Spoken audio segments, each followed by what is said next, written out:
Eu tô conseguindo realizar o sonho de todo mundo que joga e, sem dúvida, nosso time fez história. Mas a gente sempre trabalhou bastante para chegar onde chegamos agora, que é o sonho de qualquer time brasileiro. Mas acho que a gente vai se preparar bastante contra eles, a gente já conhece muito deles. Vai ser muito legal jogar contra, para ver como a gente está, para ver se a gente consegue bater de frente. And KaBuM eSports from Brazil are going to the World Championship.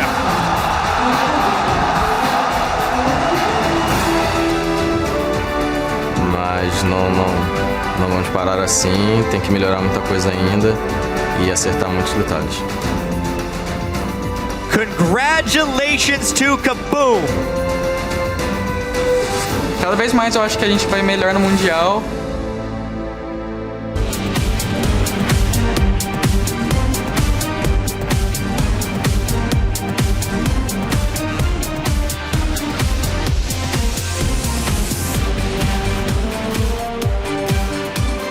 Hello and welcome back, everyone. We're about to kick off our next game, which is between NaJin White Shield and KaBuM eSports. We're going to talk a little bit about NaJin White Shield first. They're the number 3 team from Korea. They actually had a very average summer season, but they ended up going 9-1 in their regional qualifiers, absolutely obliterating KT Arrows, KT Bullets, and SK Telecom T1K.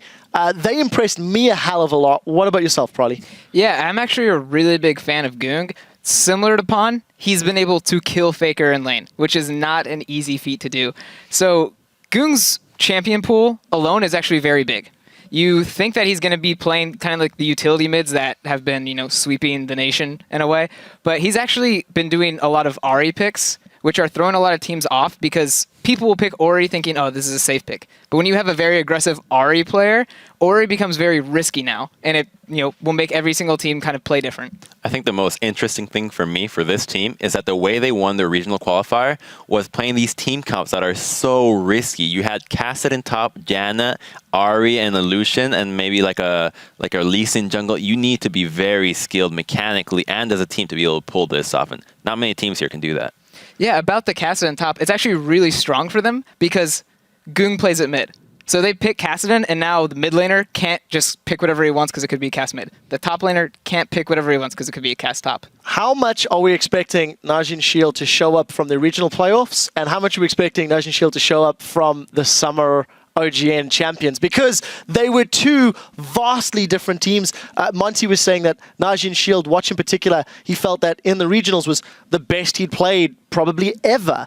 Doublelift, what do you think? Yeah, I mean, God bless Monty Senpai, because he said that NaJin Shield played the best he'd ever seen at the regional qualifier, and it's true. That was the best that I've ever seen them play, too. So if there's any chance for a Korean team to be upset, it's right now in this group, because they're up against, KaBuM, they probably are going to win, but their group is not easy. I mean, they're up against Alliance and Cloud9 later on, but even KaBuM, potentially, they can win lanes and snowball early game. Well, let's talk a little bit about KaBuM. It is the all-Brazilian lineup. They're coming into this tournament. They're once again the massive underdogs. Dark Passage really set the tone, I think, for international wildcard teams. KaBuM will be looking to one-up their Turkish rivals, and they'll see what they can do against Shield. Yeah, they're actually there's an interesting story behind KaBuM because they actually never finished above even top 3, I think, within their region, but they magically started winning at the end, went through that regional, then went through the wildcard qualifier, so they're on the upswing right now. But I think they can be upswinging a lot, but it won't be enough to upset White. I don't even think it's remotely even possible. Yeah, they might win lanes, but then they'll just strategically be still outmatched. I think it's going to be very hard for KaBuM to win even a match in this group stage. Crumbs has his hopes on at least one. I mean, He's been right before. But then again, he's the problem about Crumbs' prediction. So well, I bet on Shield, and I'm wrong with every prediction, so KaBuM's probably going to win, statistically. So for KaBuM in this particular matchup, they've got, as you said, they've come from the Brazilian squad. Tin Owens is 17, turned, old enough to play this year. I quite like the story of their AD carry was Dan's. He moved into the support role when they brought in Minerva. Minerva was a player that was playing support for them. He was mechanically better. Dan's was the shot caller, much like BB was from our Taipei stage group. And the AD carries, the shot callers don't tend to work out. Once Dan's took over the role, he squashed the rest of his scene. Actually took out a few Koreans along the route by taking down, I think it was Keyed Stars in their semifinals. Maybe they've learned something. Realistically, other than what we were saying last week for Dark Passage, is there a strategy they can employ other than winning lanes or cheesy picks? Do we really feel there's absolutely no? I mean, Korea has gone to Brazil before, and Brazilian teams have beaten Korean teams in the past. I mean, incredible miracle, they went down. Korean team, not teams. Team, touche. What do you think? I mean, to be fair, last week we were saying about AHQ, yeah, they need to play like early game picks and try and snowball the game. But when AHQ actually switched back to their normal strategy, they actually ended up having a bigger shot. Then again, I don't think we can really start comparing AHQ and KaBuM, but you can only vary from your normal style so much to the point where it becomes counterproductive, right? If you go full early game, but you don't even know how to play full early game, then you might just want to play your normal style and pray that you get lucky enough to transition into a decent mid game and try and get a lead. But it's really hard to judge. You know, KaBuM is the massive underdogs here, there's no doubt, but I do think that they have a chance to expose potentially Shield's weaknesses, because, you know, if a lane wins or loses it, let's say, for example, Tinones wins lane against Goong. I mean, that's a pretty massive weakness that they can later use to expose within, like, later other games in the group or even in their next game versus Shield. Let's expand on this thought a little bit. The players are getting themselves set up, so we will be jumping into the game shortly. But, you know, talking about that, NaJin Shield, they play KaBuM today. Tomorrow, they play both Alliance and Cloud9. So Alliance and Cloud9 are going to be watching this game with a fine-tooth comb. If you and your team were sitting in one of those green rooms watching Shield, what is it you're looking for? What is it that we as viewers should be looking out for if you want Alliance and Cloud9 to beat them tomorrow? Prolly, let's start with yourself. I mean, what are you watching? What are you looking at? I would say from this game, it's going to be hard to tell a lot because I don't think White Shield's going to have to try that hard to win, so they don't have to expose much of their play. So I think what Alliance can do and what C9 can do is tell their warding patterns. Find out how mid lane wards, how bot lane wards, and kind of see where their jungler tends to ward and just use that, because that's going to be the same in every game. Yeah, I was actually going to say the exact same thing. Oh, yeah. I think if you go, if the White's going to go meta picks, right? They're not going to throw any curveballs at KaBuM right here. So like the only thing you can do is see if there's trends that they might do the same thing. If you've done your research, you maybe have seen like you can watch that 9-1 run they did, right? You can watch how they exploit their early game into mid game, their warding patterns. Maybe they do the same thing. Maybe they switch something up.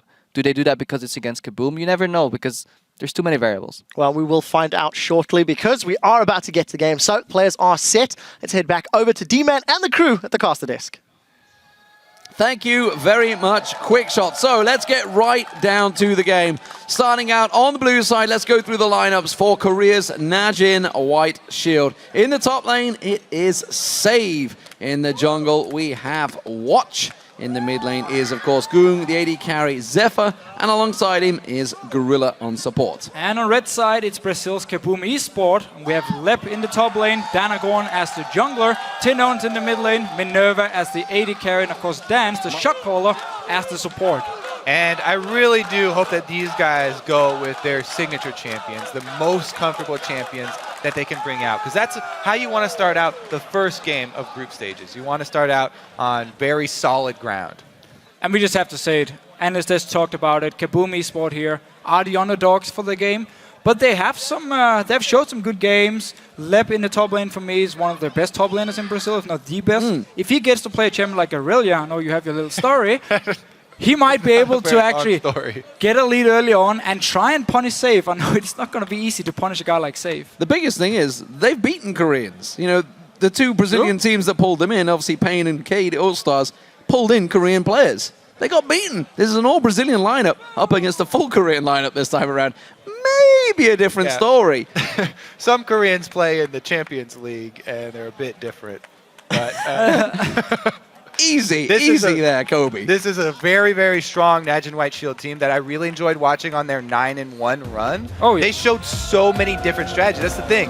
Talking about them showing strategies, they have so many different things that they like to use, so many little things that they use on that 9-1 gauntlet, and they still have more left in the tank. Really, I think, like the analyst desk said, it's going to be about those performances of the individual players.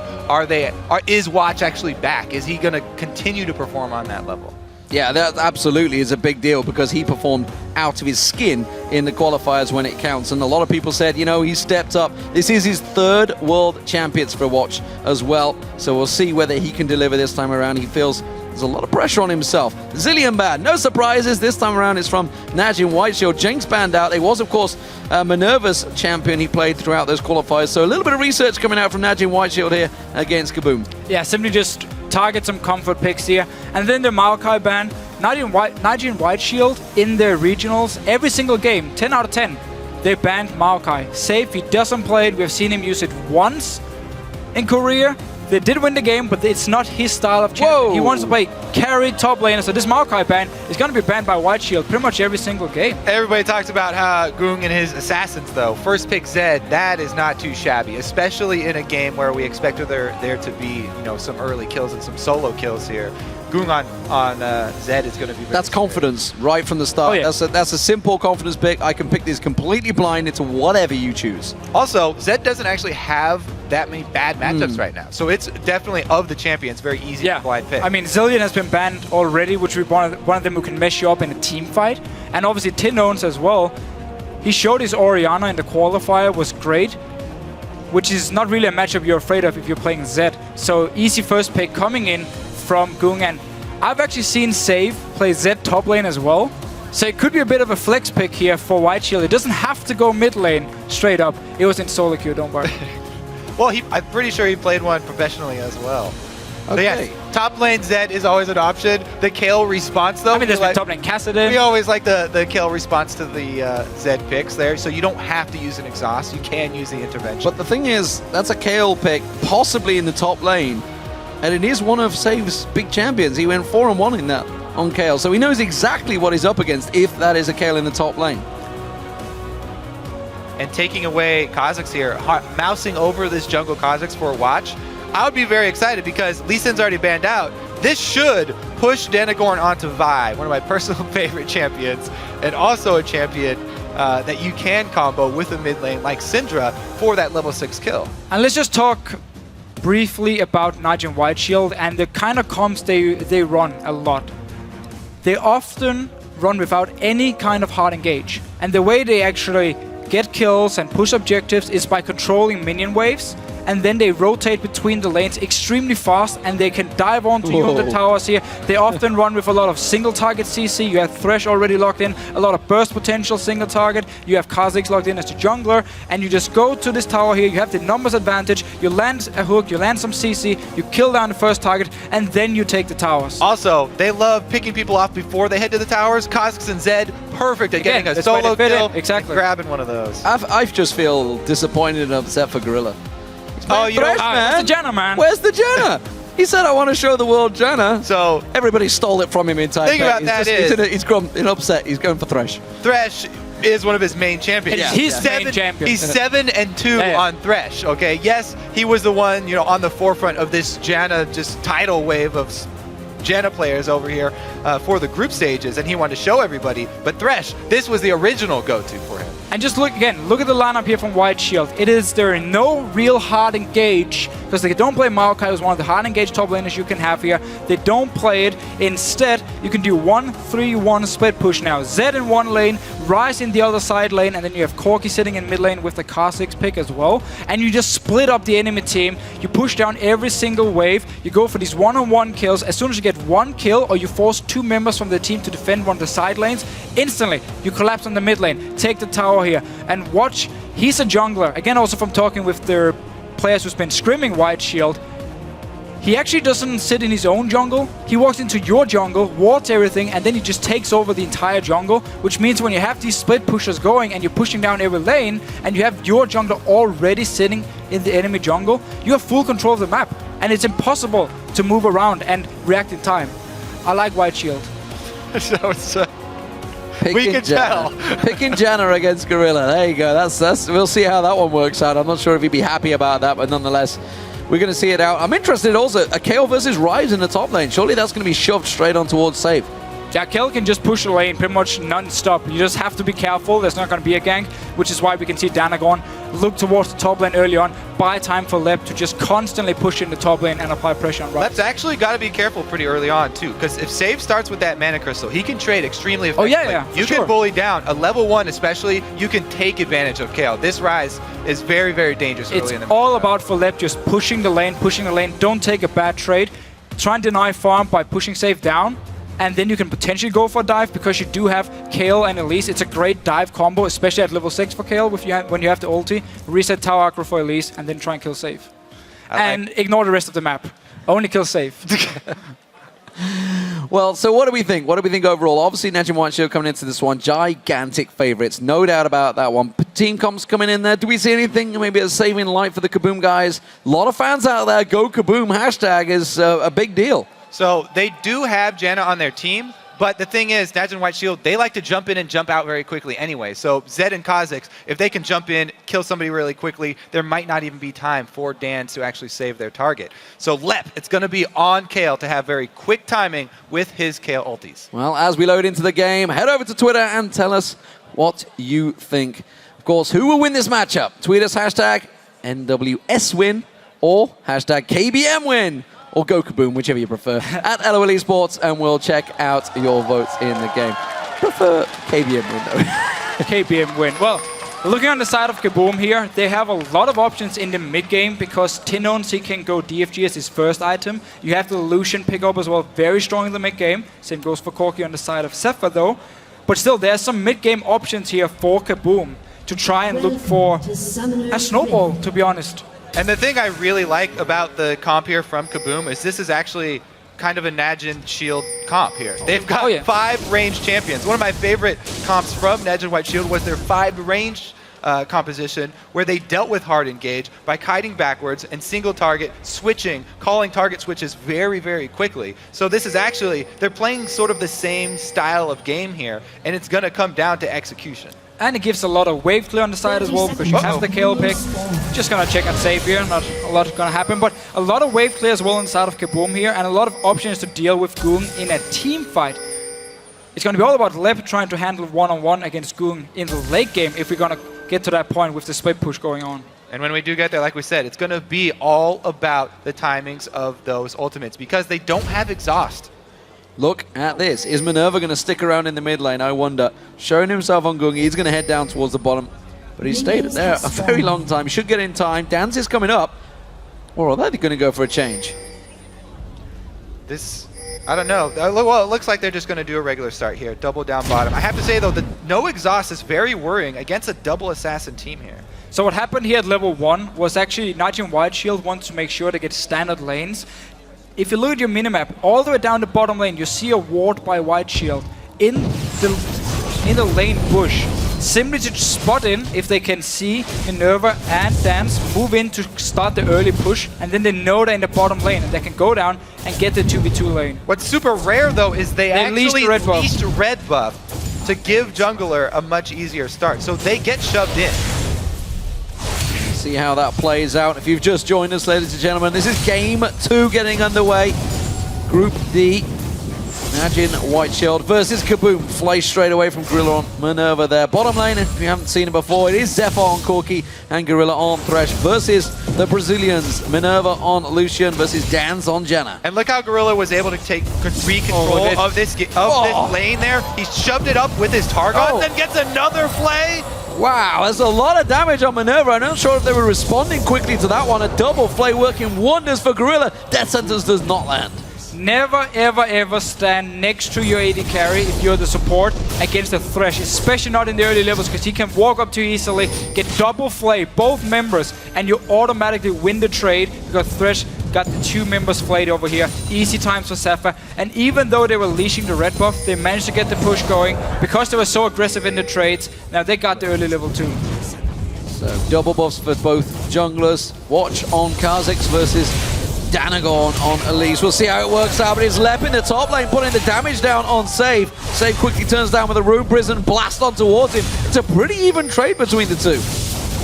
Looks like they've got extra warding here for NaJin White Shield, but Lep is working without that bush ward. Watch on the top side, completely ignoring it. They're going to let Save get pushed to his turret and just try and CS at his turret because he still does have half a mana bar. And look at this top lane here. We talked about how Lep, he wants to just push the lane from the start, deny farm, or at least make Save lose some farm under this tower here. And you actually saw Danagon instantly start his blue buff, go red buff, and be on the top side of the map to make sure if Watch was there for an early gank, he would be able to counter gank. He's going to get sadly, he's gone back into his jungle, and now Watch is coming towards the top lane. Oh, the Death Sentence lands on Dans, and once again, Zephyr goes in for it. The fly on Minerva, the Ignite goes down. Zephyr's the secret target they wanted. Dans gets away, and they cover it off. Meanwhile, that was happening. We did see, of course, the top lane was pushed in. Lep gets away cleanly from Watch. Yeah, they got the flash though, so not too clean. He had to burn a very long cooldown, and that opens up some opportunity because he's going to be shoving constantly. Now without the flash, they have to be very careful with their warding. Danz is going to have to help him with that. And down this bottom lane, it was a little bit too easy for Gorilla to just stand in the bush here. There was no wards from KaBuM, even though actually both members had the trinket ward ready. You have to ward your side bush here against the Thresh, because if you give him full control of the bush, he will always land the hooks and he will just deny you. He will force you to stand onto your tower and just wait for the minions. Danagorn, he's really counting on this gank though. They feel like it's going to come up to the top side because it's a Kayle, flashless, constantly shoving here. So he's just waiting in this top side. And it hasn't paid off yet because Watch hasn't gone up there. Save does have his flash though, so it would be very easy for them to set up a gank before Kayle hits level 6. I wonder if it's counter coverage. The flash was just burned. Watch is now heading up there for a return trip, but immediately backs off, doesn't go for it. It doesn't mean that KaBuM are safe for now in that top lane. Lep wards out the river. They will spot him out. And Tinone's also putting that ping down. He was spotted though. Yeah, there's that ward coverage. The whole team was going to have to help Lep with that defensive vision control, and they do finally secure this top side for him. However, it costs Danagorn so much time. Danagorn constantly camping up in this top side bush, whereas Watch would take a camp, come up for a small window of time, and then return to the jungle, take another camp. So the reason Watch actually didn't go for the gank itself was also because NaJin White Shield is calling the bluff here from KaBuM. Lep was sitting with his ward and he didn't place it. He just kept pushing, kept pushing, kept pushing. He didn't care. So they knew, okay, if you're this aggressive, you have backup. It is 100% sure. Ooh. And until he actually walked down and warded, they knew now Danagorn was gone here. Oh, the death sentence, surely. Can they lock on towards him? First blood is imminent. They're going to flash for it. Zephyr gets it. And now Danz has turned the focus. He's put pressure on. Now we're going to see Tinones. Can he make a revenge? He's roaming down. He does have level 6 ready, but they've got a minion line to protect him. Yeah, that's perfect timing. NaJin White Shield back off. The minion line will block any charms that he can try and throw through there. And that actually buys time in the mid lane for Gung to farm. I have to say, Gorilla is just manhandling this bottom lane. Flay after flay after flay, constantly walking up, setting up his own hooks. Beautiful play so far from Gorilla. His play is definitely holding over from that gauntlet. Again though, KaBuM is not respecting the wards down this bottom lane. Let's see what happens here. They want to go for Gung, and he just dashes over the wall. Protecting that pink ward. It does mean the Watch is nearby. Danagorn actually nearly went out of position, nearly put himself into harm's way as Watch comes down to cover off Gung. And I still wonder if Tinones in this mid lane want to get an early DFG. Of course he's getting the armor. He wants to have it early against Zed. You want to have your hourglass ready. Otherwise Zed can just all in you if you don't have the Kayle ulti to save you. But again, down this bottom lane, KaBuM is not respecting the presence Gorilla has in the lane. They're not warding enough in the side bushes, so he can just walk into the bush, force them back every single time, and then he can land an easy hook or land a flay. Oh, here's the second one. Just like that, Gorilla goes in once again. The flay is down, the Ignite's going. They're going to tower dive in. The Ignite's burning. Zephyr goes for it. One more shot should do it. There it is. He will take tower damage. In comes Danz. He's got the support of Danagorn. Can they lock on towards him? Howling Gale's what's required to shut them off. He hasn't got level 6 yet. Hasn't got that Monsoon. Watch comes across. Tinones misses the charm, and they disengage. And people wonder why there's no Janna pick coming in from Gorilla. He's actually only picking Janna when Thresh is banned. Every single time it's open, he will pick it. And we're seeing why in this game. That's a very, very good pink ward to place too. Whenever you gain control of the bottom lane, getting down one of those pink wards to ensure not only that you'll have vision of the ganks, but you can also control the entire river if you have control of that lane. And we saw why there. Getting these hooks from Fog of War have been pretty much the whole story of this bot. So Watch smiting out, he's clearing his lane. Gung taking some more damage from Tinones, who's held his own so far in this mid lane, but Gung with the farm advantage is not a good sign at Zed versus Ahri. Zed versus Ahri is such an interesting matchup too, because post level 6, it's all about can Ahri time the charm with Zed's ultimate, because every time now you know he's going where he's going to spawn behind you.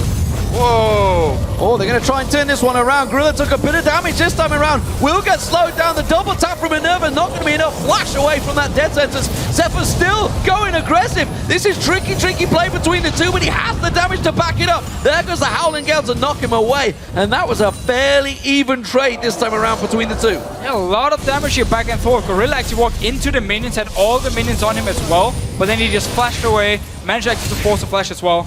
Let's see what happens. Sorry, he didn't flash himself, forced a flash from KaBuM. Also, they called in watch down bottom because they had that pink ward, that control over the bottom lane, the full vision, just in case anything from KaBuM, if there was any aggression to come backwards. And both top laners have used the teleport. They know Danagorn has been up in his top side for pretty much the entire game long. So if you get one kill in this bottom lane, instantly you can just rush Dragon, pick it up here, get even more gold. You see White Shield still staying around. We want to see where Elise is. And you can tell, Danagorn, he's only up here looking for counter ganks because as soon as they saw Watch was down in the Dragon Side River, he backed off. Now he's waiting around to see if Save will extend. He's going to have to use Spirit Rush to get out of this one, so Tinone's ultimate is down. That does buy them time. Tries to go back in a little bit aggressive there. Danagorn. Save's pretty far up. KaBuM is respecting Save too much. Lep was doing fine in a one-on-one. I know you want to shut down Arias early on. He's in trouble. He's had to flash out of that one. He's going to get flayed up. There's the ultimate from KaBuM. Everybody piles in. Gorilla took a lot of damage towards the end there. Now they're going for Save. Cocoon dodged out of nicely by Save, and he is away free. I love that mind game from Danagorn, though. You can see what he was attempting to do. Flashes in with the Q instead of flashing in with the Cocoon, and then tries to hit the post-flash Cocoon. But he missed that anyways. Didn't matter. And the answer, obviously, from NaJin White Shield is going to be the Dragon because the jungler showed up top and failed the game. Yeah, okay. White Shield has just been staying around this Dragon for the last 2 or 3 minutes. Watch has just been sitting in the river, waiting to see where Elise was on the map, instantly go for gank in mid lane, and take the Dragon here. So all their time KaBuM is investing into trying to kill Save in this top lane didn't pay off yet. They haven't got 0 counter ganks from it. Forced his flash, so now we actually need to see Danagorn come back to the top lane and try and kill Save if they want to get anything from all the time invested up there. Well, this bottom lane is a serious problem. When all 3 lanes are stepping up and winning, it becomes a gigantic problem. Zephyr trading with Minerva once again. He went aggressive for this one. Forces Zephyr to Valkyrie away. Danagorn though, oh, they're collapsing on towards him. He doesn't get caught by the void spikes. That won't slow him down. Throws out the Cocoon, which will not land. This is a tricky back and forth. Goong fancies this one. Puts a lot of damage on towards Danagorn. If he can take the jungler down, manages to repel away, gets caught out. Is not safe though. The rest of his team not backing him up. Watch jumps in, and that pulls out the Monsoon. Lep in the top lane. Save going aggressive with him. Seems to have his number now in that top lane as well. And every time we see a fight in the bottom side of the map, White got him there instantly. He's going straight in for it. Death Sentence does not land. The Ignite is down. That's going to force Minerva away. But the aggression from NaJin White Shield now is very much on. Watch comes around, tries to lock in towards Minerva. Finds him with the void spikes. I don't think he realized it till too late and doesn't follow up. Yeah, he doesn't have flash, so no. Okay, here goes dive. Oh, dive on the tower. Goong, is he going to have enough? That's the question. Tinones gets popped down, takes himself the shadow, completely fools the cameraman, and gets away clean. So much damage from Zed here. If you don't manage to land the charm, as you pointed out earlier, he will be able to kill you doing his ulti here. Watch taking over the enemy jungle now. Up in his top lane, Danagorn looking for another gang on to save. They're both going in towards him. Have they got enough this time around? It doesn't look like it. They're going to try and lock around. Watch will come around. They're going to clean out that blue buff. Save all. Oh, the Cocoon this time. Lance, will it be the first kill? It will. And KaBuM finally strike on NaJin White Shield. So they managed to get a kill in this top lane now. On to Save. They've been there so many times. Now they get the kill. Gorilla's already up in his top lane because the bottom lane, Zephyr can handle himself. Time for Gorilla to roam around. You also see the early mobility boots for him on this thresh. Well, the Gorilla is absolutely the king of the jungle, so he can just go around and ward out wherever he likes. Did you pre-plan it? All right, so we do have to say that right there, that single move was a very bold move from Save. That was an over-aggressive move, trying to walk back through the turret to his lane. However, he was already 30 CS up in this lane, so that's already a full kill's worth of gold right there for him. This rise is going to be a huge problem later in the game. And he was already bullying his lane in just the mana building phase of Rise. He didn't even have completed items yet. There is a giant gap building between these teams, and KaBuM are seriously being left behind. Danagorn taking some bursts from Gung there. 140 to 108 CS in the mid lane, 126 to 93 in the top lane. The closest is ironically where all the action was happening early on, down in that bottom lane between Zephyr and Minerva. But the problem is, it's a 2-0 Zephyr, who's just about to complete his Trinity Force, while you can see Minerva is a long way off his first item. And once White Shield gets the lead, it's just gonna be push every single lane, take over your jungle. We talked about in Champ Select, they're going for Lebov in top It's lane. a three-man pile-on towards a Kayle, which is tricky in itself, but they handle the crowd control very well. Danagorn comes around. He didn't want to join this party. He was not invited. NaJin White Shield take him down. This is a 2v1 on the bottom lane now. Zephyr and Minerva with this dance do catch him in the Howling Gale, but it's so disjointed they're not going in at the same time. Perhaps the biggest story here, while all that action happened top lane, Zephyr is 1 versus 2 and winning. Chases both of them off of this turret. He's that far ahead. We even see on the other side of KaBuM here, Minerva is actually trying to get some early power by getting the Brutalizer, even going towards the Blade of the Ruined King now, just to get some early power, and yet he can't do enough. Live up in this top lane.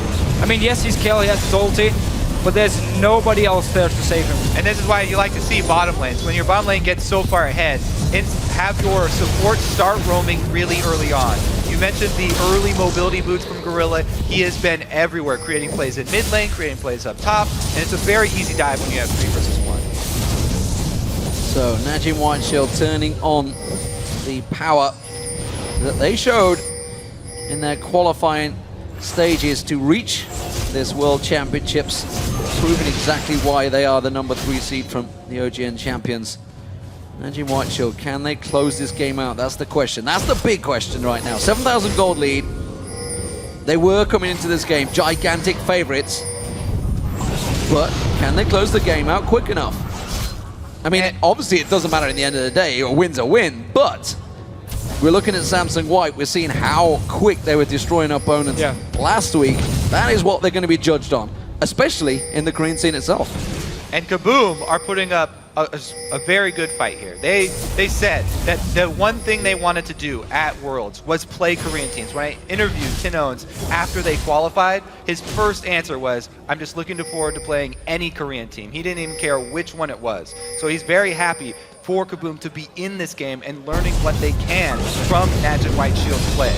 Yeah, I mean, just playing against them, actually feeling the pressure they can apply, and you're feeling how they can completely choke you out of the game by just taking over your own jungle, push up every single lane. Just getting the feeling will make you understand it once you go back and watch the replay. So KaBuM can really use this as a learning experience. See how NaJin White Shield is playing against them. Use it themselves, or try and use it themselves once they come back into Brazil, or obviously playing in Brazil, but it's not over yet for them. This is only the first game in the group stage. Well, it's a 4-man push from NaJin White Shield as they drive on up that mid lane. Only Dan's and Tin Owens there to defend them and clear out that wave, but it will be enough to back them off for now. So top lane, Save has been going head-to-head. Gung caught out with a charm and just immediately turns that aggression round on towards Tin Owens. Is the Zhonya's hourglass enough to force him away? The Death Sentence lands back on and in goes Gorilla. Monsoon forces them away. And this time, for first time ever, NaJin White Shield's ultimate is off point. That was a really good disengage by KaBuM here. We had Dance on. Oh, the cocoon lands on Zephyr. Have they got enough to turn this back around though? Danagorn, he's repelled, but he's got nowhere to go. Comes back down, he's saved by the top lane of Lep. Zephyr will turn this around. Close fights right now. This is a little bit of overconfidence coming out from NaJin White Shield. Well, they definitely have the power to back it up. Lep just goes straight in. He's not got his ultimate available. He just used it a moment ago to save Danagorn. And that's an easy pickup for Save. Yeah, once you lose control of your jungle, you can just run from mid lane to top lane and just feel like there's nobody waiting for you. Just keep or you should need to tell yourself every single time I walk into my own jungle, I'm going to die. So the way you have to move is simply by going back to your base actually and take the safe way up to the top lane, unless you can get some wards in your own jungle yourself here. Yeah, and you can tell he was trying to place a ward in that bush, but he wanted to place it in a good spot that would have a lot of vision coverage. However, that meant that he had to get too close to the bush. And actually, you just need to put your ward at the very edge of it without stepping too close. Because this is a very, very fed NaJin White Shield team. So they definitely have a huge upper hand right now. If they meet you in any sort of even terms that are slightly in your favor, then they can easily kill you. The one or two wards we now see in the top side of the jungle from KaBuM are really smart, especially the one close to their own base, because it means you can actually now run from mid lane to top lane as long as you can take the long way around. Don't walk straight into your own jungle here. NaJin White Shield, of course, they're not going to stop. They want to keep getting full vision control here. Yeah, they are all over KaBuM's jungle right now. The cocoon lands, but Gung quickly out of that one. Dan's now. Gorilla's quite confident in his play. He'll just walk up straight towards any one of KaBuM and flay them. Full confidence that the support of his team will follow through. The waves are being cleared though, so they are keeping them away for the towers for now as we hit the 20-minute mark.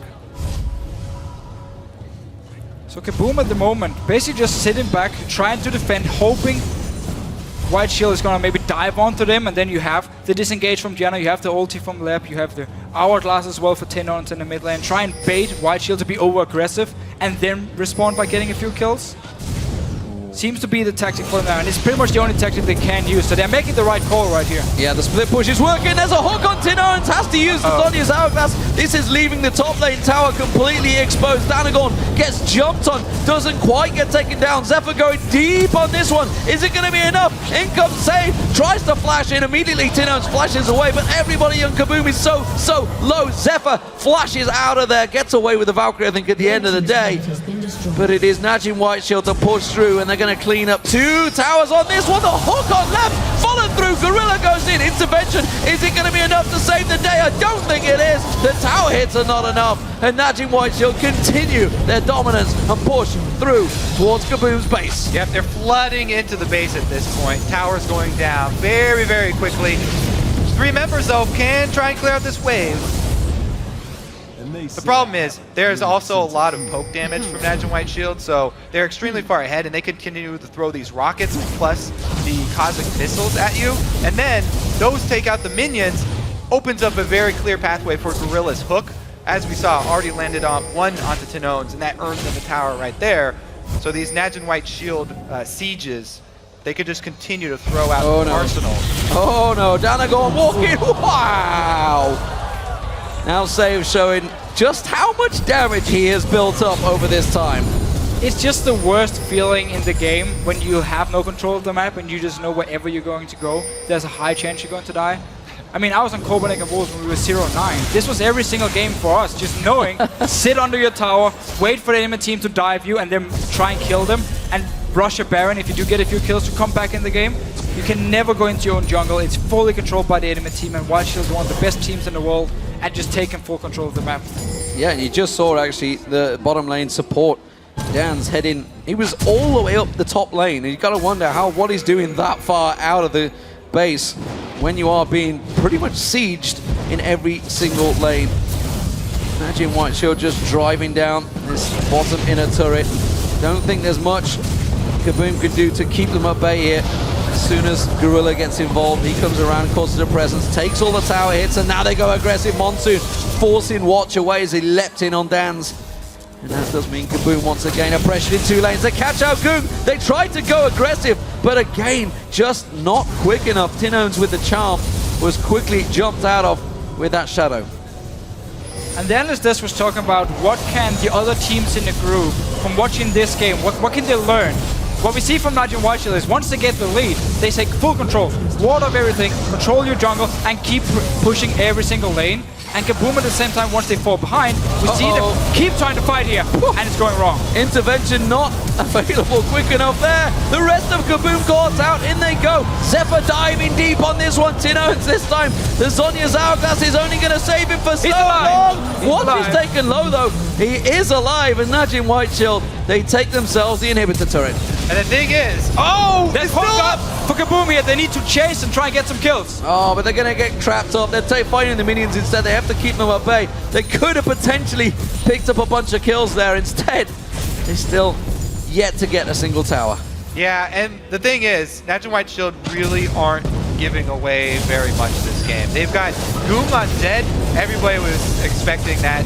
Everybody knows he really likes his assassins. Gorilla's Thresh, no surprise there. Save on Rise, very popular carry for him. So really, the reasons for the other teams in the group trying to say, what can we do to pick apart this? It's not that easy for them. It's just to see how they play once they have the lead. Because the jungle, their warding patterns are going to be the same. The way where do they place the wards in the jungle? Notice how White Shield didn't try and bait a Baron yet. It's been all about the lanes. Danagon's just like, I didn't want to get near that guy. He's crazy. Gotta just say, Gorilla does have a blue elixir on right now too. So that extra AP cooldown reduction for Thresh. I mean, once you get the full cooldown reduction on Thresh, the game just becomes that much more fun. Well, a 0-0-10 support. Not a bad thing for a Thresh player. Gorilla very much dominating this game everywhere he needs to be. Baron started off in the 25th minute, and there's not a great deal that KaBuM can do about this one. They dare not go into their jungle, yet alone venture all 5 members towards this Baron. It's going to be all about the last defend here for KaBuM in their own base. They have home guards already on most of their members. I'm telling a lie, they have it on 10 owns at the moment, but the rest of the members should buy home guards here. Try and take the fight, disengage, you have the Janna to disengage, go back to base, heal up to full, just wait a few seconds obviously, and then try and rejoin and see if you can pick up a few kills. Problem is they're so starved. Several of them are still sitting on level 1 boots here. Can't put home guards on those brown bags. Well, the top lane, they tried to catch on Zed, but not quite enough. That was all 4 members of KaBuM in the top trying to lock on towards him. They still didn't quite have the power to take him down. The rest of NaJin White Shield move in, start to disintegrate that top inhibitor turret. That will go down. The inhib will surely follow. In the mid lane, Save is pushing up with the super minions. That's the hook that counts. That is going to be left going down. And NaJin White Shield are looking dominant here. 13-1 in kills, 26 minutes gone. Not a single turret lost for them. There's the flash from Save. They go in. The Monsoon blows him away, keeps him off there, but it's the Nexus turrets that will fall. It's KaBuM that will go down, and NaJin White Shield will take their first victory in the World Championships group stage here. Slowly but surely, closing it out. Dominant win in the end. It was nothing to be that we didn't expect, honestly. I mean, it was a clear-cut deal from the beginning, but strong performance nonetheless. Yeah, full control from White Shield here. We did see KaBuM, what their strategy was going into the game. A lot of focus on the top lane. We have Leb playing the kill, and they wanted to get him ahead here, wanted to be able to counter gank Watch, be able to try and gang onto Save and get him shut down completely. Leb is one of the best top laners here in Brazil, if not actually the best. So I get the idea of like, let's try and snowball him and see what he can do, because if Kale becomes super strong, she can also beat a Zed in a one-on-one.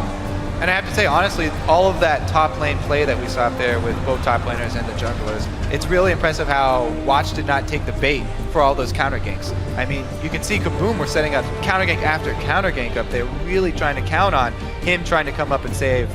Yeah. But he never took the bait.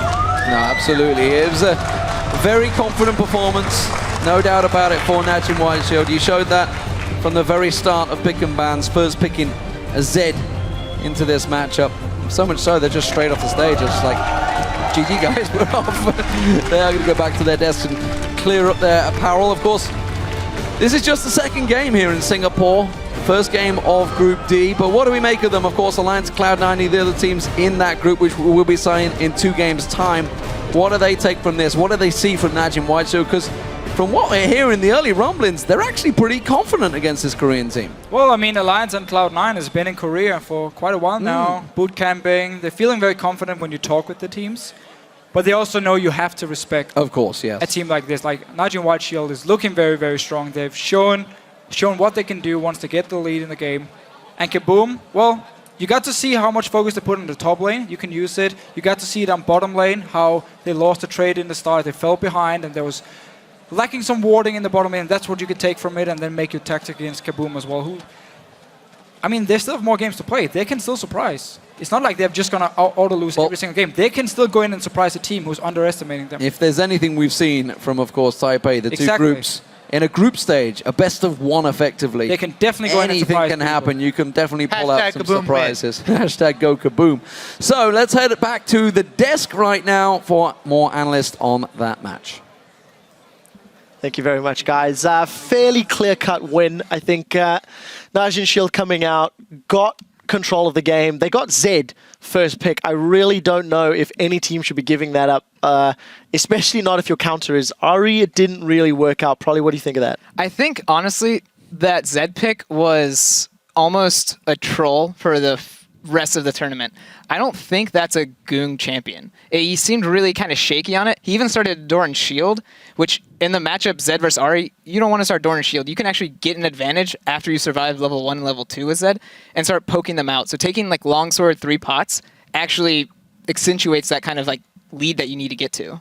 Something that was highlight worthy though was like them picking away Kale from Save, because that was by far like his best champion, like most amount of wins. I think he's like, we looked up the stats, he's 4-1 on it. He has like nearly a 12 KDA almost.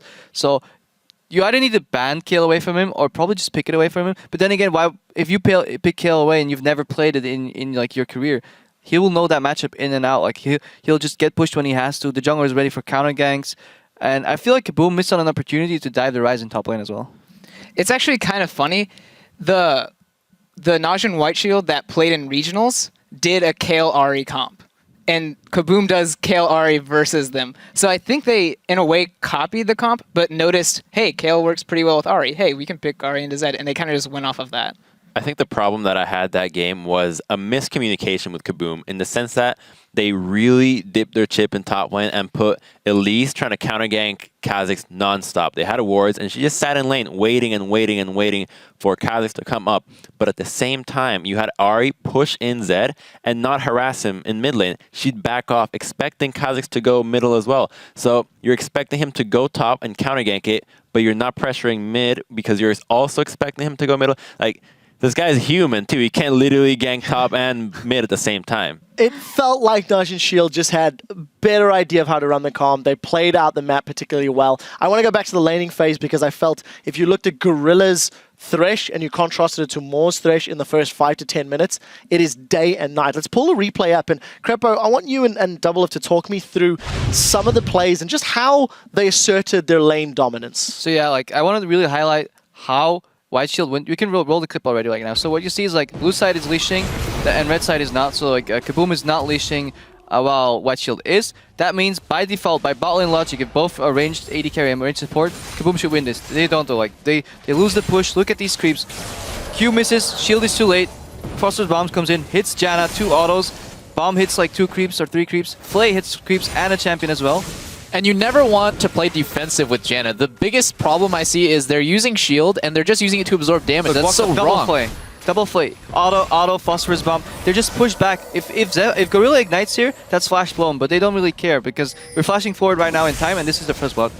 Yep, they never even got to use the shield's AD. This entire laning phase, they never got to use any attack damage from Janna's shield, and right here it's just like really awful reaction time to that hook. He could have totally flashed it and actually won the trade, but in the end they just gave up first blood. And the biggest highlight is in any bot lane, it's going to be a race to level 2, and if you're leashing, you should lose that race. What KaBuM should have done is either weakened the range creeps or landed better Lucian Qs with the AD bonus from the shield, initiated their trade, but they were the second one to react, and at the same time the Flays hit 2 creeps and a champion, the Phosphorus bombs hit 3 creeps and a champion and 2 autos, and then they just rolled over and died. Final thoughts? I will say that if Shield continues to play Thresh Corki, which I would rate as like a 6 out of 10 lane when there's very easily available 8 or 9 out of 10 lanes, they're probably going to have a hard time bottom lane against Alliance and Cloud9. I don't think that's a bad lane at all. Really? I think their Skorky is terrible. I think it makes sense in the team comp, too. It doesn't scale. It's not a good lane. You should lose to every Lucian and every Triss lane. It's a good answer to a Lucian, in my opinion. It's the only early game like AD carry that can trade like Corki Qs compared to Lucian Q. Those trades are pretty good. Short trades with Thresh Lucian. I think Lucian craps on Corki. It's not even a close matchup. You don't need scaling when you have Zed, Ryze, and a Kha'Zix in your team. You just need a mid-game power But if your bottom lane's going to be super super far behind. What's the point You of won't picking get that behind. lane? Yeah. You will Not play be. Corki. I I'm with guarantee you Prep on this Sneaky and one. Tabs will cross that lane with Lucian. I'm going to jump in here and I'm going to talk to our stat guys and see if we can find the win-loss ratios. We haven't seen much Corki, but we'll see if we can pull out some numbers and maybe we can add some stats to this little difference that we're having on the analyst desk. Guys, we do have to take a short break, and when we come back, it's another chapter in the Korea versus China rivalry. The Samsung Blue faces OMG.